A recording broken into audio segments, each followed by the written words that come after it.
6 American crew members are currently missing over western Iraq after a U.S. KC-135 refueling tanker went down during what the Pentagon has labeled Operation Epic Fury.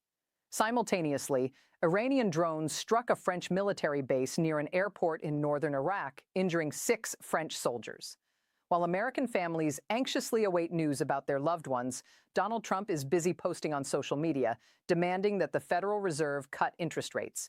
We now find ourselves in 2 theaters of chaos, one architect and a world witnessing a superpower unravel its own credibility in real time.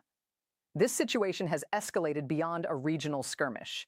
It is now a full-spectrum crisis encompassing military, economic, diplomatic, and strategic dimensions spreading across the Middle East like an uncontrollable fire. Gulf Arab states are quietly initiating security negotiations with Iran. India has expressed sympathy toward Tehran, while Pakistan has declared solidarity with the Iranian government. Meanwhile, Vladimir Putin is banking hundreds of millions of dollars daily from oil sales, while his supposed ally in the White House begs for cheaper gasoline. The Strait of Hormuz, one of the most critical choke points on Earth, is closed to Western shipping, but remains wide open for Iran and China. In the next few minutes, I will explain how Donald Trump's unauthorized war against Iran transitioned from a shock-and-awe fantasy into a strategic catastrophe. I will discuss why America's closest partners in the region are now leaning toward Tehran instead of Washington, and how the global order you thought you understood is being quietly rewritten while most people remain preoccupied with social media debates. Imagine you have a business partner who consistently makes deals without consulting you, picks fights with your most important suppliers, and then when everything falls apart, demands that you clean up the mess while he takes credit for things that have yet to happen. How long can you endure that before seeking a new partner? Keep that thought in mind, as this is precisely what Gulf Arab states, NATO allies, and Asian powers are contemplating right now. Drop your answer in the comments. At what point does reckless leadership permanently cost you your alliances? Let's rewind the clock. Before the first missiles were launched, before Operation Epic Fury was even a name on a Pentagon whiteboard, the warnings were everywhere. Congressional leaders cautioned that striking Iran without authorization would trigger cascading regional escalation. Military planners warned that Iran's drone and missile capabilities could threaten every U.S. installation and allied base within a 1,000-mile radius. Arab states privately warned that they would bear the brunt of any American-Israeli offensive. NATO cautioned that unilateral action would fracture the alliance at the worst possible moment. Yet, Donald Trump ignored every single one of these warnings. According to multiple reports, the decision to strike was almost casual. Netanyahu called, Trump agreed, and there was no congressional vote, no coalition building, no State Department preparation, and no exit strategy. The most powerful military in human history was unleashed by a man who could not maintain a consistent justification for 72 hours. First, it was about regime change. Then, it shifted to destroying nuclear capabilities, followed by retribution.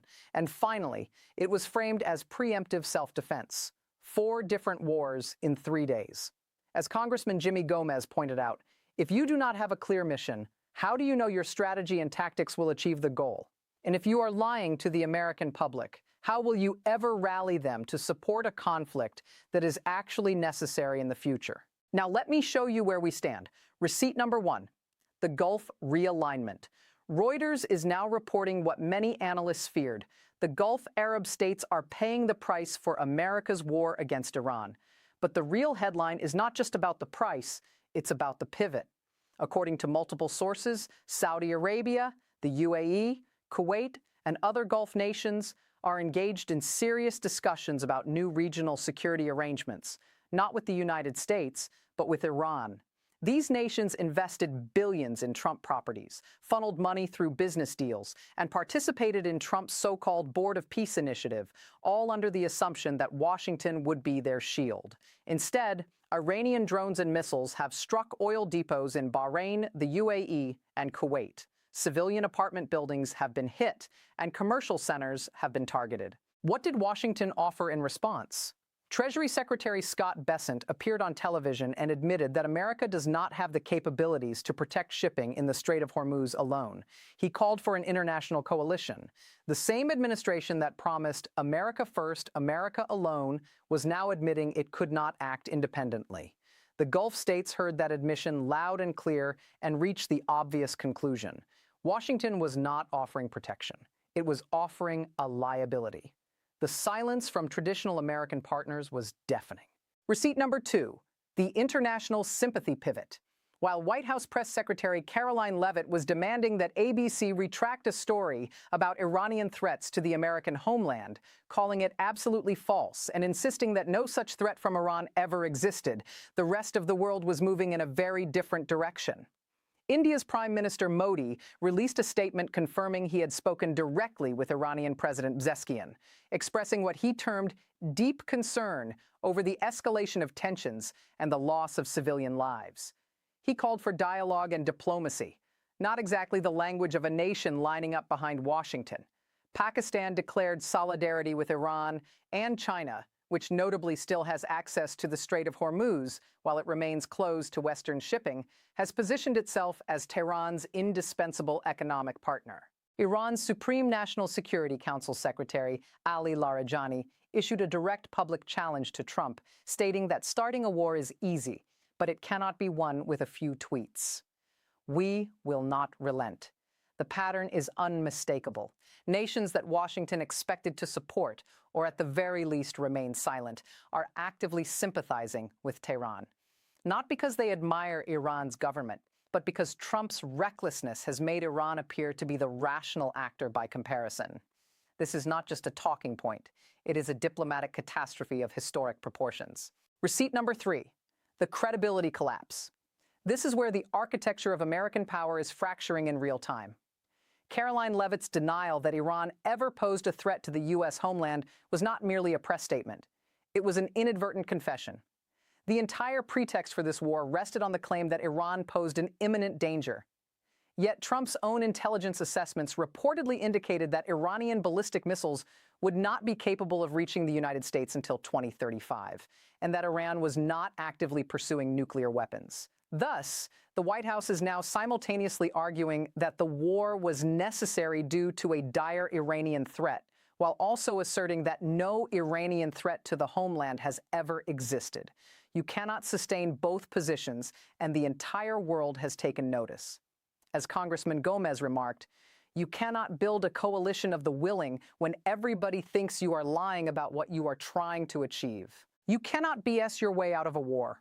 The consequences are felt by everyone, and the lies are cartoonishly easy to expose, which ultimately makes America appear weaker, not stronger, on the international stage. If this analysis is connecting dots you have not seen assembled anywhere else, you are already ahead of most people watching this unfold. Hit subscribe right now, as the situation is moving faster than any single outlet can track. You need to be here when the next piece drops. Most leaders, when they launch a military operation, build coalitions first, secure supply lines, establish clear objectives, and prepare diplomatic off-ramps. Donald Trump did none of that. He launched a war on impulse, shifted the justification 4 times in 3 days, and then flew to Kentucky to deliver a rambling speech declaring victory while 6 crew members were still missing over Iraq and French soldiers were being evacuated near Erbil. Now look at what Iran has been doing. They have closed the Strait of Hormuz to Western shipping, but kept it open for Iranian and Chinese vessels, using a selective economic weapon that punishes Washington's allies while rewarding Tehran's partners. They launched a coordinated social media campaign mocking Trump with AI-generated videos, labeling him the Epstein president, turning his vulnerabilities into propaganda. They struck not only American positions, but also French bases, drawing NATO members into the consequences of the conflict without providing a clear Article 5 trigger.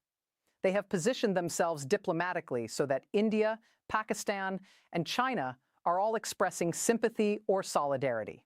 While Trump is tweeting about interest rates, Iran is restructuring regional alliances. Trump is reacting tweet by tweet, while Iran is building an alternative security architecture in real time. The contrast is becoming impossible for any serious observer to ignore. You cannot counter a strategic network by throwing tantrums on social media. You counter it by building something better. Right now, the United States is not building anything. It is burning through credibility, munitions, and alliances simultaneously, while the man at the top cannot articulate a coherent explanation for why this war started. So, what does this mean for you? Start with your wallet. Oil prices are surging because the Strait of Hormuz, through which roughly 20% of the world's petroleum supply passes, is effectively closed to Western shipping.